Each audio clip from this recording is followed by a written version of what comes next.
Okay, today we're going to do some CPU scheduling practice. This is going to be non-preemptive, first come, first serve, shortest job first, and priority. So just as a quick review, non-preemptive versus preemptive algorithms. Non-preemptive algorithms mean once the process gets on the CPU, even if a higher priority or any other circumstance happens, the process does not relinquish the CPU until it has finished its current burst. That's non-preemptive. And we will be calculating turnaround time, waiting time, and response time. And these will be calculated per process, and then I will discuss how you calculate the averages. So if you need to review this, go back to the older video, which was posted before this, and you can review how to make these calculations.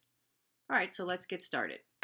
Here we are with first come, first serve. First come, first serve, we're going to now calculate, we're going to make a Gantt chart and run through the first come, first serve algorithm. So here's our Gantt chart. And what we have here are 5 processes, and our timing diagram starts at time 0, and we just run the processes onto the CPU. This represents the CPU in the order in which they arrive, and once they get the CPU, they do not relinquish it. So P1 will go and we'll have the CPU for 8 time units, followed by P2, which you notice the arrival times are here in the first column and the CPU bursts are in the second column. Be sure not to mix up the arrival times with the CPU bursts. So P2 goes next on the processor and will go until time 13, followed by P3, which we'll get on the processor for 10 time units until time 23, P4 until time 32, and P5 until time 39. And one thing, if you were to add up all of the CPU bursts right here, it should equal 39 because this is 100% CPU utilization, which means that the processor was busy the entire time with all 5 processes, and therefore then the CPU bursts altogether would add up to that amount. Now this is a very simple, straightforward first come, first serve.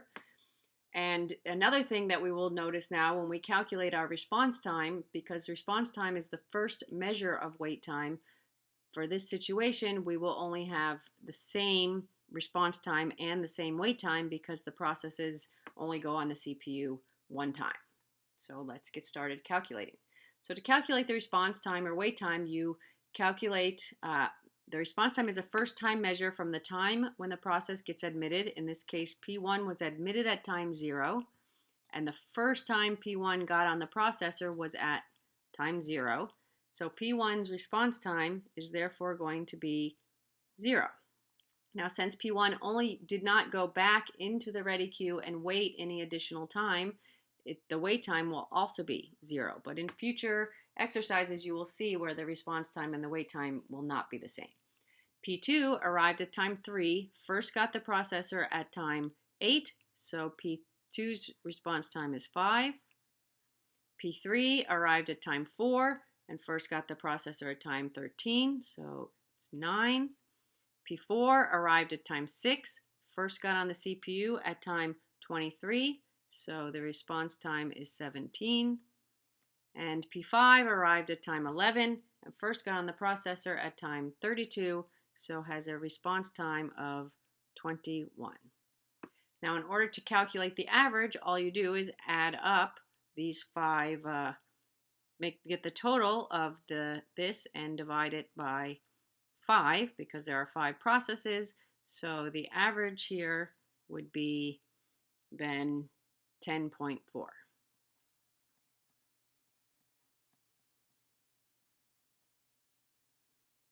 Okay, so now let's calculate the turnaround time. To calculate the turnaround time, you take from the time the process completed all execution. That means it's the total time it was on the CPU and waiting for the CPU and waiting for events, the total time active in the system. And in this case, it's very simple. P1 arrived at time 0 and completed everything it needed to do by time 8. So P1's turnaround time, therefore, is going to be 8. P2 finished everything it needed to do at time 13 and arrived at time 3, so P2's turnaround time will be 10. P3 finished everything at time 23 and arrived at time 4, so P3's turnaround time is going to be 19. And you will notice that if you add up the wait time and the CPU burst time, you will get the turnaround time, because each process, after it gets into the system, it is either waiting or on the CPU.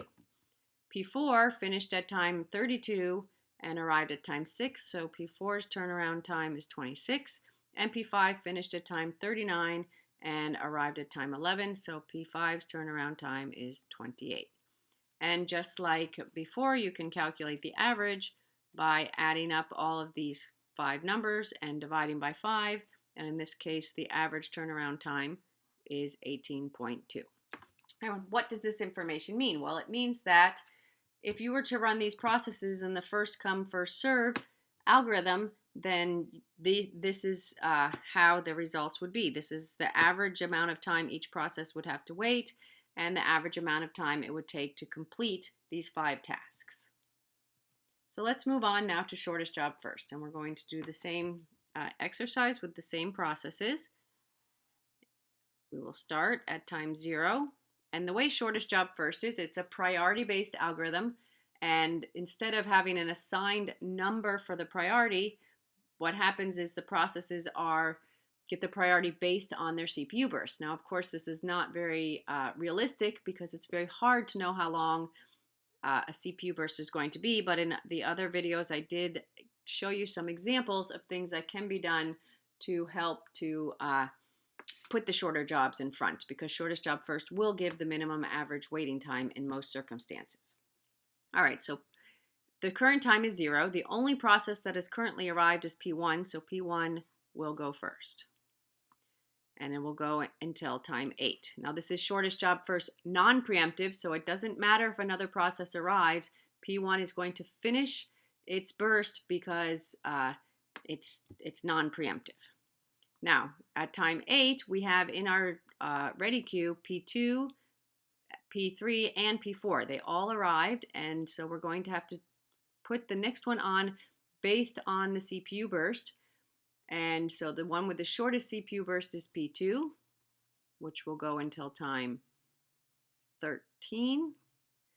And next we will have, at time 13, we have P3, P4, and P5 all in the ready queue. So we will run P5 next until time 20, followed by P4 until time 29, and then lastly P3 until time 39. And as you can see, since this is the same set of processes with the same CPU bursts, it takes, and it's 100% CPU utilization, it takes 39 time units.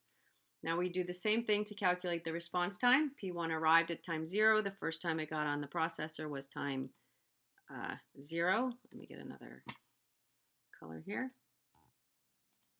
So P1 arrived at time 0 and got their time 0, and so waited 0 time units. P2 arrived at time 3, so P2 waited 5 time units. P3 arrived at time 4 and waited until time 29, so P3 waited 25 time units. And P4 arrived at time 6 and waited until time 20, so 14 time units. And P5 arrived at time 11 and waited until time 13, so P5 waited 2 time units. And again, if you want to calculate the average, you just add up all of these and divide by 5, and you would get the average. In this case, the average is going to be 9.2.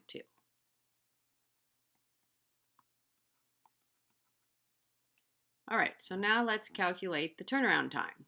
So you take the last entry on the Gantt chart and subtract the arrival time. So P1, turnaround time is 8. P2 finished at time 13, arrived at time 3, so P2's turnaround time is 10. P3 finished at time 39 and arrived at time 4, so it has a 35. P4 finished at time 29 and arrived at time 6, so it would be 23.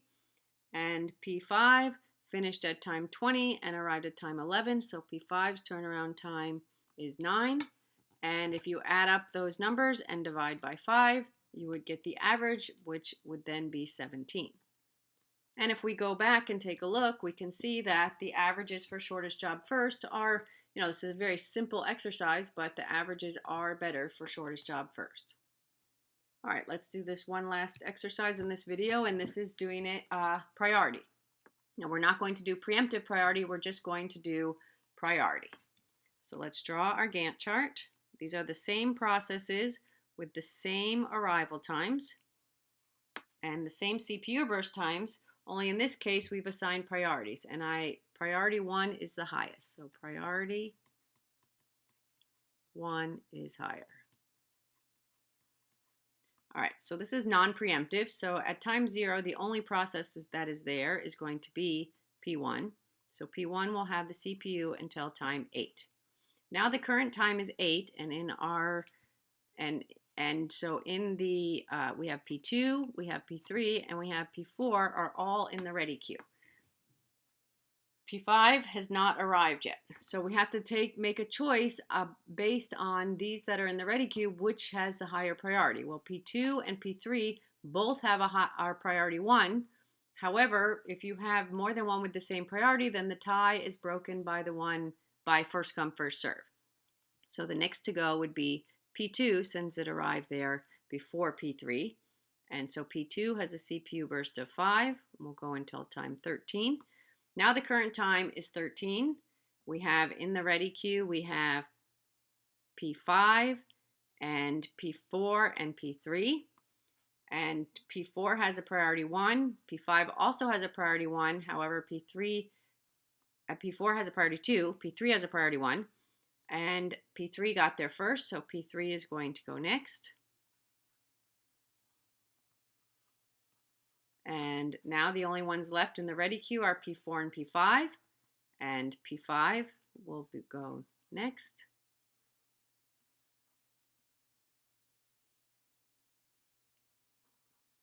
And then the last one to go will be P4.